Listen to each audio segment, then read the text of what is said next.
Муса Джалиль – великий поэт, патриот и человек со сложной судьбой, чье творческое наследие и подвиг были оценены лишь после его гибели. Юность писателя пришлась на время перемен, когда Октябрьская революция изменила первичный уклад жизни всей страны. Страсть к литературе он проявил еще в раннем детстве, а первые стихи стал писать уже в возрасте 11 лет. К сожалению, они были утеряны, и оценить первые шаги поэта мы можем только благодаря стихотворению «Бехет», написанному им в 13 лет. Получив достойное образование в Татарском институте народного образования, а после и на литературном факультете МГУ, Муса становится редактором татарских детских журналов, где смог раскрыться как талантливый детский автор, написав стихотворение «Красная ромашка», «Случай в подъезде», «За строкой летит строка».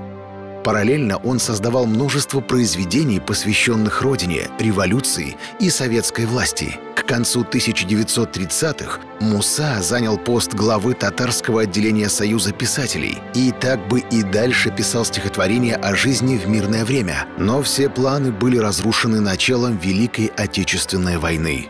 Поэт добровольцем отправился на фронт, где командование довольно быстро нашло применение его литературному таланту, определив его как корреспондента армейской газеты «Отвага» и политрука второй ударной армии. В июне 1942 года в ходе Любанской наступательной операции Муса Джалиль получил тяжелое ранение и попал в немецкий плен. И, возможно, здесь его след мог потеряться, но поэт вступил в ряды легиона «Идель-Урал», задачей которого нацисты ставили развал идеологической доктрины советских людей через агитацию своими же соотечественниками. Вопреки этой идее, Муса, пользуясь привилегиями участия в этой организации, посещал лагеря и помогал заключенным организовывать побеги, параллельно собирая людей для массового восстания. Незадолго до реализации этого плана в составе сопротивления обнаружился предатель, который обеспечил нацистов информацией о готовящемся перевороте. В результате силами регулярной армии повстанцы были обезврежены, а Муса Джалиль был отправлен в берлинскую тюрьму Моабит, где он провел последний год своей жизни.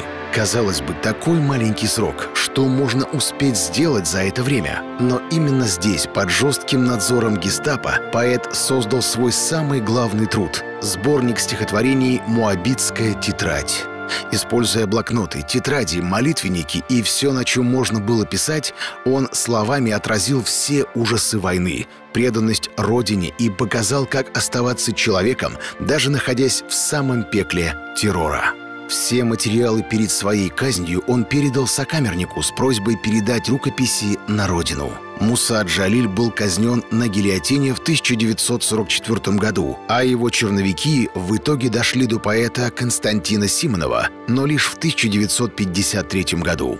Почти 10 лет один из величайших татарских писателей несправедливо считался предателем Родины, и только после публикации сборника он удостоился звания Героя Советского Союза. К сожалению, посмертно. «Моабитская тетрадь» была переведена на множество языков. Жизнь поэта послужила основой для одноименного художественного фильма 1968 года, оперы композитора Назиба Жиганова «Джалиль», повести Сигата Агиша «Земляки» и книги Юрия Королькова «Через 40 смертей». Его именем названы улицы в Москве, Великом Новгороде, Томске и многих других городах страны.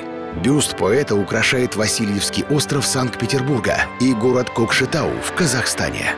Памятники, показывающие всю его самоотверженность, установлены в Казани, Москве, Челябинске, Астрахани. Подвиг Мусы Джалиля поистине бессмертен, и даже спустя 79 лет после его гибели мы чтим его память и восторгаемся им.